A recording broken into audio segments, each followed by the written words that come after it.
বিসমিল্লাহির রহমানির রহিম। মঞ্চ ২৪ কর্তৃক আয়োজিত আজকে এই ঐতিহাসিক যেই জায়গাটায় শাপলা চত্বর ৫ই মে ২০১৩ সালে শেখ হাসিনা হাজার হাজার আলেমের উপরে নির্বিচারে গুলি করেছিলেন, সেই শাপলা চত্বরের আজকের এই বিক্ষোভ সমাবেশের শ্রদ্ধাস্পদ অতিথিবৃন্দ, আমাদের এখানে মঞ্চের সামনে উপস্থিত দেশপ্রেমিক জনতা এবং আমার প্রাণপ্রিয় সাংবাদিক ভাই ও বোনেরা, আসসালামু আলাইকুম ওয়া রাহমাতুল্লাহি ওয়া বারাকাতুহু। আপনারা জানেন যে বাংলাদেশের গত ১৬ বছরের স্বৈরাচারের হিসাব ইতিমধ্যেই আপনারা বক্তার বক্তব্যের মাধ্যমে জেনে গিয়েছেন, কিন্তু আমি অত্যন্ত আজকের দুর্ভাগা যে যেই সরকারকে আমরা রক্তের মাধ্যমে এই দেশে বসিয়েছি, ১ বছর পূর্তি হওয়ার পরেও আজকের সেই শাপলার নাম এই সরকারের মাথায় আসে না। সরকার এই সুকৌশলে শাপলা চত্বরকে ভুলে গিয়ে আলেমদেরকে, দাড়িওয়ালাদেরকে, টুপিওয়ালাদেরকে, ইসলামওয়ালাদেরকে একেবারে তারা পরিকল্পিতভাবে ভারতীয় দালালদের মতোই অবজ্ঞা করে গিয়েছেন। তার নজর কয়েকদিন আগে আমরা দেখেছি। অথচ এই বাংলাদেশের ২৪-এর এই জুলাই অভ্যুত্থানের পিছনে আপনি যদি কয়েকটি কারণকে উল্লেখযোগ্য ধরতে চান, তার মধ্যে অন্যতম কারণ হচ্ছে শাপলার সেই ৫ই মের গণহত্যা, ঠিক কিনা বলেন? দ্বিতীয় আরেকটি কারণ হচ্ছে ৫৭ জন সেনা অফিসার যারা দেশপ্রেমিক ছিল তাদেরকে হত্যা করা হয়েছে, তার চেতনাও এই জুলাই বিপ্লবের অন্যতম কারণ, ঠিক কিনা বলেন? এরপরে অন্যতম কারণ হচ্ছে দেশনেত্রী বেগম খালেদা জিয়ার মতো একজন নেত্রী, আপোষের নেত্রী, তাকে বাড়ি থেকে বের করে দিয়ে তারপরে বাংলাদেশে জুলুম করে, অত্যাচার করে তাকে বাংলাদেশে বিনা চিকিৎসায় রেখে দিয়েছিল, নির্যাতন করেছিল। এটাও অন্যতম আরেকটি কারণ।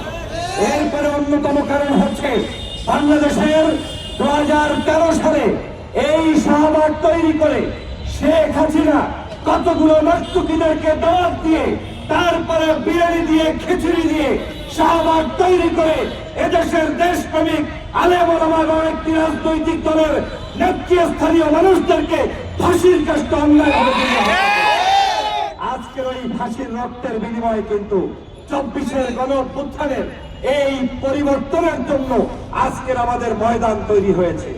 আবরার হত্যার কারণে ময়দান তৈরি হয়েছে।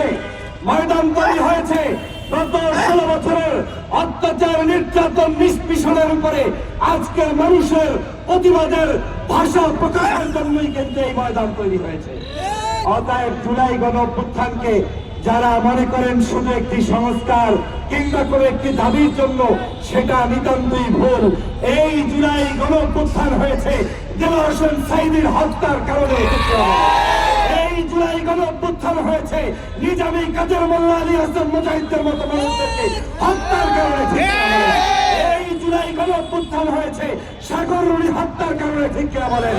এই জুলাই গণঅভ্যুত্থান হয়েছে যেই মানুষদেরকে গুম করা হয়েছে, খুন করা হয়েছে, কত শত মানুষদেরকে আজকের গুলি করে হত্যা করা হয়েছে তাদের কারণে। আপনারা জানেন আন্তর্জাতিক ট্রাইব্যুনালের চিফ প্রসিকিউটর জনাব অ্যাডভোকেট তাজুল ইসলাম সাহেব কয়েকদিন আগে একটি কথা বলেছেন। বাংলাদেশে তদন্ত করতে গিয়ে দেখেছেন প্রায় ১৩০০-র অধিক মানুষকে একটা অফিসার খুন করত, গুলি করত।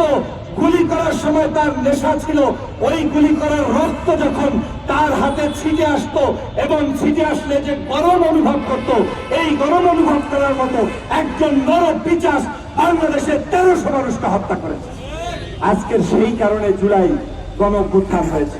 আজকের এই সরকার ১৫ই আগস্ট এই বাংলাদেশে নাটক চলছে। আজকে দেখলাম ওই ১৫ই আগস্ট শেখ মুজিবুর রহমান সাহেবকে তার নিজের কর্মকাণ্ডের কারণে যখন দুনিয়া থেকে বিদায় নিতে হয়েছে, সেই সময় কিন্তু তাদের পাশে ৭-৮ জন মৌলবী ছাড়া আর কেউ ছিল না, জানাজা পড়ানোর মানুষ ছিল না।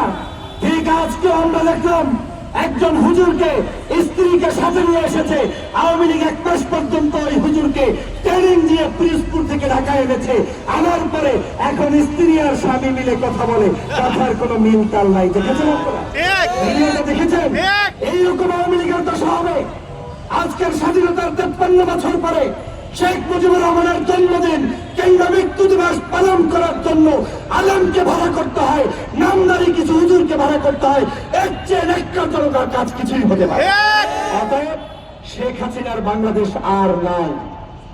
তুমিও জানো আমিও জানি শেখ হাসিনা শাহবাগী, তুমিও জানি আমিও জানি শেখ হাসিনা হিন্দুস্তানি, তুমিও জানো আমিও জানি শেখ হাসিনা ভারতের দালাল এবং দাবেদার। ঠিক না?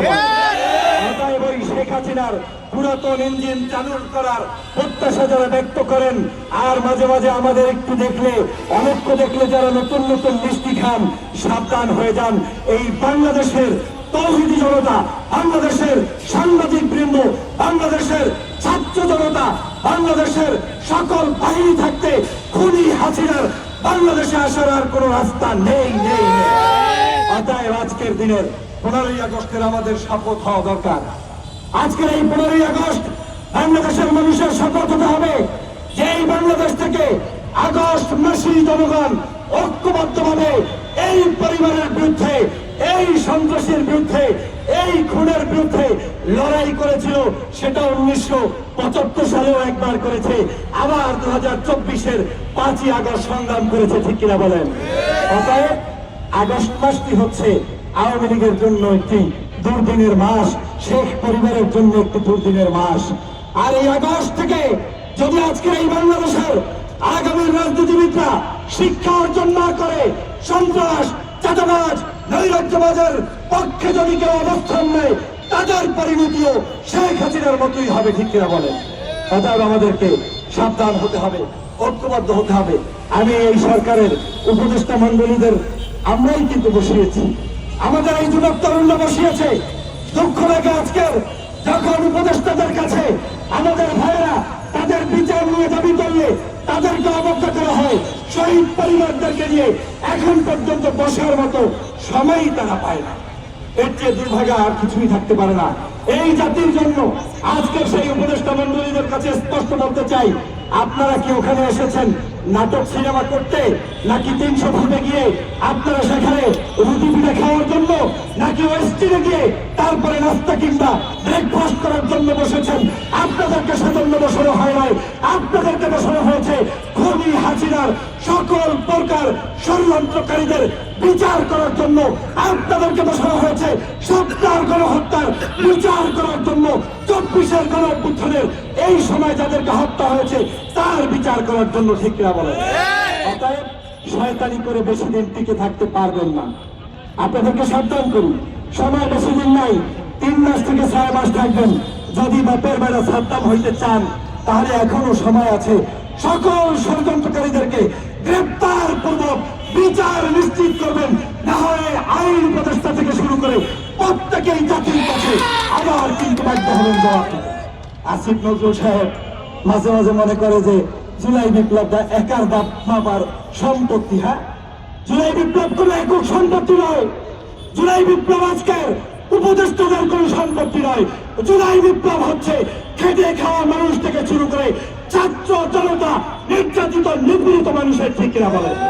অতএব এই নিপীড়িত মানুষের ভাগ্যের পরিবর্তন করতে যদি না পারেন পদত্যাগ করুন। আর ওই নির্বাচন যে গান উঠেছে সেই নির্বাচনে গানে যাওয়ার আগে আপনারা বিচার ব্যবস্থা করে তারপরে গানের দিকে প্রবেশ করুন, না হয় দেশের জনগণ আপনাদেরকে ক্ষমা করবে না। আজকের এই যে মঞ্চ 24 আত্মপ্রকাশ করতে যাচ্ছে, আমি মনে করি প্রত্যেকটি ঘরে ঘরে মঞ্চ 24-এর কার্যক্রমকে পৌঁছে দিয়ে দেশ রক্ষার আন্দোলনে সবাইকে সামিল হতে হবে। সেই প্রত্যাশা ব্যক্ত করে বক্তব্য শেষ করছি। আল্লাহ হাফেজ। আসসালামু আলাইকুম ওয়া রাহমাতুল্লাহ।